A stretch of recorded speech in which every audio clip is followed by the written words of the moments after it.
హరి ఓం తత్సత్. జయ గురుదేవ్. ఓం శ్రీకృష్ణాయ నమః. శ్రీ గీతా దేవతాయ నమః. భగవద్గీత 15వ అధ్యాయం పురుషోత్తమ ప్రాప్తి యోగంలో 6వ శ్లోకాన్ని పరమాత్మ చెప్తున్నారు. ఎవరైతే పరమపదాన్ని చేరుకుంటారో, ఎవరైతే భగవన్నామస్మరణ చేస్తూ ఆ మోక్షాన్ని చేరుకుంటారో, ఎవరైతే ఈ జగత్తుని ఒక ప్రకాశ రూపముగా భావిస్తూ ఎవరైతే తిరిగి పరమపదాన్ని చేరేవారు తిరిగి జన్మించరు అని చెప్తున్నారు. పరమపదాన్ని చేరుకున్న వారు, మోక్షానికి వెళ్ళిన వారు తిరిగి జన్మింపరు. అది మనందరం కూడా తిరిగి మనకి జన్మ ఉండకూడదు. జన్మ ఉండకూడదంటే అనేక సంవత్సరాలు అనేక జన్మల నుంచి మనం సాధన చేస్తూ వస్తూ ఉంటున్నాము. ఆ పరమపదాన్ని చేరుకోవాలంటే మన మనసు శుద్ధంగా ఉండాలి, బుద్ధి శుద్ధంగా ఉండాలి, అంతఃకరణ శుద్ధిగా ఉండాలి. ఆ పరమపదాన్ని చేరుకోవాలంటే మనము తగినటువంటి సాధన చేస్తూ ఇటువంటి ఆ వాంఛలు లేకుండా నిరంతరము కూడా భగవన్నామస్మరణ చేస్తూ భగవంతుని యందు శక్తిని మనం ఉంచేసుకొని ఆ విధంగా మనం భగవంతుని చేరుకోవడం మనం ప్రయత్నం చేయాలి. ఏం చెప్తున్నారంటే 6వ శ్లోకాన్ని పరమాత్మ, తద్భాసయితే సూర్యో దశశాంకో నపావకః యద్గత్వాన నివర్తంతే తద్ధామ పరమం మమ. పరమాత్మ తనకు స్వరూపాన్ని చెప్తున్నారు, భగవంతుడి యొక్క స్వరూపాన్ని. స్వయం ప్రకాశ స్వరూపమైన నా పరంధామమును సూర్యుడు గాని, చంద్రుడు గాని, అగ్ని గాని ప్రకాశింపచేయగలరు. పరమాత్మ వల్లే సూర్యుడు ప్రకాశిస్తున్నాడు, చంద్రుడు ప్రకాశిస్తున్నాడు, అగ్ని ప్రకాశిస్తుంది. కానీ పరమాత్మని ఈ మూడు కూడా చేయజాలవు. ఇది స్వయం ప్రకాశకు. పరమాత్ముడు స్వయం ప్రకాశకుడు. పరమాత్మని ఎవరు కూడా చేయలేరు. పరమాత్మయే అన్నిటిని కూడా ప్రకాశింపజేస్తుంది. ఏమిటి ఉదాహరణ చెప్తున్నారు? స్వయం ప్రకాశ స్వరూపమైన ఆ పరంధామమును సూర్యుడు గాని, చంద్రుడు గాని, అగ్ని గాని ప్రకాశింపజేయజాలరు.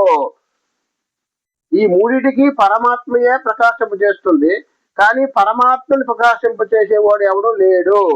అట్టి పరంధామమును చేరిన పుణ్యాత్ముడు అటువంటి పరంధామాన్ని మనం పొందడానికి మనం ప్రయత్నం చేయాలన్నమాట. అట్టి పరంధామమును చేరిన పుణ్యాత్ములు మరలా ఈ జగత్తును ప్రవేశింపరు, అనగా జన్మింపరు. మరి సాధనలన్నీ కూడా మనం యజ్ఞయాగాదులు కానీ, పూజలు కానీ, తర్వాత ఉపన్యాసాలు కానీ, తర్వాత ఈ ప్రాణాయామ సాధన కానీ, ఈ గ్రంథాలు చదవడం కానీ, ఈ ఉపదేశాలు పొందడం కానీ, పుణ్యాత్మత యొక్క ఉపదేశాలు మనం వినడం కానీ, ఇవన్నీ కూడా ఏంటంటే పుణ్యాత్ములుగా కావలసిన వారు పుణ్యాత్ములు అయిన తర్వాత పరంధామాన్ని చేరుకోవడానికి మనం ప్రయత్నం చేస్తున్నామని అర్థం. ఇవన్నీ కూడా మనం అనేక వాంఛలతో ఉన్నాము, అనేక బంధాల్లో ఉన్నాము, అనేక కోరికలతో ఉన్నాము, సుఖ దుఃఖాలు అనుభవిస్తూ ఉన్నాము, లాభ నష్టాలు అనుభవిస్తున్నాము, భోగభాగ్యాలు అనుభవిస్తున్నాము, మరలా దాన్ని పోగొట్టుకుంటున్నాము, మళ్ళీ దాన్ని భోగభాగ్యాలు అనుభవిస్తున్నాము. ఒక పేదవాడు ధనికుడు అవుతున్నాడు, ధనికుడు పేదవాడు అవుతున్నాడు, కష్టాల్లో ఉన్నవాడు సుఖాలు అనుభవిస్తున్నాడు, సుఖాల్లో ఉన్నవాడు దుఃఖాలు అనుభవిస్తున్నాడు. ఇదంతా ఒక మాయా స్వరూపంలో ఉన్నటువంటి ఈ జగత్తులో మనము పుట్టకుండా ఉండాలంటే ఆ భగవంతుడిని చేరుకోవడం తప్ప మరి ఇంకే సాధన మనకి లేదు. ఎన్ని గ్రంథాలు చదవాలి, మహాత్ముల్ని పుణ్యాత్ములు మనం దర్శించాలి, మహాపండితులు కూడా దర్శించాలి, వాళ్ళతో ఉపన్యాసాలు విని వారిని అనుకరించి కృష్ణ పరమాత్మ, రాముడు అనే అటువంటి పరమాత్మ స్వరూపులు అటువంటి వారిని మనం అనుకరణ చేసి శాస్త్ర ప్రకారంగా తస్మాత్ శాస్త్రం ప్రమాణం భగవద్గీత చెప్తున్నారు. మనం ఏ కార్యక్రమం చేసినా, ఏ పుణ్య కార్యక్రమం చేసినా శాస్త్రమే ప్రమాణము. ప్రతిదీనికి శాస్త్రం ప్రమాణం ఉంది. ఖగోళ శాస్త్రము, సామాన్య శాస్త్రము, సాంఘిక శాస్త్రము, భౌతిక శాస్త్రము, అనేక రకాల ఒక సంగీత జ్ఞానం కానీ ఏది కూడా శాస్త్ర ప్రమాణం జరుగుతుంది. కాబట్టి ఆధ్యాత్మిక జ్ఞానంలో మాత్రం గీతాశాస్త్ర ప్రమాణం మనకి. తస్మాత్ శాస్త్ర ప్రమాణం, వేదం ప్రమాణం. ఏది కూడా మన ఇష్టం వచ్చిందిగా చెప్పడం కానీ, చేయడం కానీ ఏది చేయకూడదు, మనకి చేయకూడదు. ఏది చేసినా మనకి గీతాశాస్త్ర ప్రమాణము వేదం ప్రమాణముగా తీసుకొని చేసామంటే మనకి సుఖశాంతులు ఉంటాయి. మనలో ఉండబడి అజ్ఞానం పోతుంది, జ్ఞానం ప్రకాశింపజేస్తుంది. ప్రతి ఒక్కరూ కూడా శాస్త్ర ప్రమాణ ప్రకారంగా ఆచరించాలని శాస్త్రం చెప్తుంది. ఎటువంటి వాడైనా సరే శాస్త్ర ప్రమాణం, శాస్త్రానికి మార్పు చేర్పులు ఏమి ఉండవు. శాస్త్రం ఇప్పుడు కూడా మంచి చెప్తుంది, జాగ్రత్త చెప్తుంది. ప్రతి మనిషి కూడా మంచిగా ఉండాలని, ఆనందంగా ఉండాలని, సంతోషంగా ఉండాలని, ఈర్ష్యాద్వేషం లేకుండా, అసూయ లేకుండా, అహంకారం లేకుండా ప్రతి ప్రాణిని కూడా ప్రేమిస్తూ, ఆదరిస్తూ, అనుకరిస్తూ, ప్రతి ప్రాణిని కూడా సహాయం చేస్తూ, పరోపకారాయ పుణ్యాయ పాపాయ పరపీడం అన్నారు.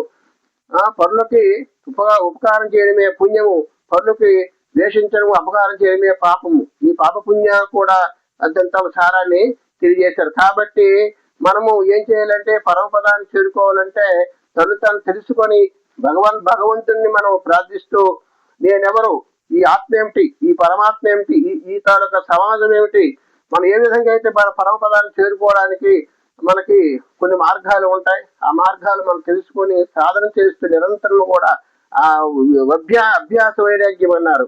అభ్యాసం చేయాలి, వైరాగ్యం చేయాలి. వైరాగ్యం అంటే విషయ వైరాగ్యము. ఈ విషయాదుల నష్టత్వాన్ని కనుగొని ఇది దుఃఖ దోషాను దర్శనం అనే రకంగా దీని యందు దుఃఖము అనే దోషము ఉంది. ఈ ప్రపంచంలో ఏది జరుగుతున్నా, ఏది మనం అనుభవిస్తున్నా దుఃఖం ఉంది, దోషం ఉంది. కాబట్టి ఈ దుఃఖ దోషాను అందర్శనం చేస్తూ ఉండాలి. మన ప్రతి విషయాలను కూడా ప్రతి మనిషి యొక్క మనసును మనం కనిపెడుతూ ఉండాలి. ఏ మార్గంలో ఉన్నాము, ఏ మనుషులు ఏ విధంగా మార్గంలో ఉంటున్నారు, ఒక మంచి మార్గంలో ఉన్నారా, చెడు మార్గంలో ఉన్నారా అనే విషయాన్ని గ్రహిస్తూ మనం ఈ సమాజాన్ని నడిపించడానికి మనం ప్రయత్నం చేస్తూ మనం మొట్టమొదటిగా మనం ఒక మంచి మార్గానికి వెళ్ళడానికి మనం చేయాలి. పరమాత్మ ఏం చెప్తున్నాడంటే పరమాత్మని సూర్యుడు గాని, చంద్రుడు గాని, అగ్ని గాని ప్రకాశింప చేయగలదు. అట్టి పరంధామమును చేరిన పుణ్యాత్ములు మరలా ఈ జగత్తును ప్రవేశించరు, అనగా జన్మింపరు. మనము జన్మ ఉండకూడనటువంటి ఆ పరపదాన్ని చేరుకోవడానికి మనం ప్రతి ఒక్కరం కూడా మనం ప్రయత్నం చేయాలని భగవద్గీతలో పరమాత్మ తెలియజేశారు. హరి ఓం తత్సత్. జై గురుదేవ్.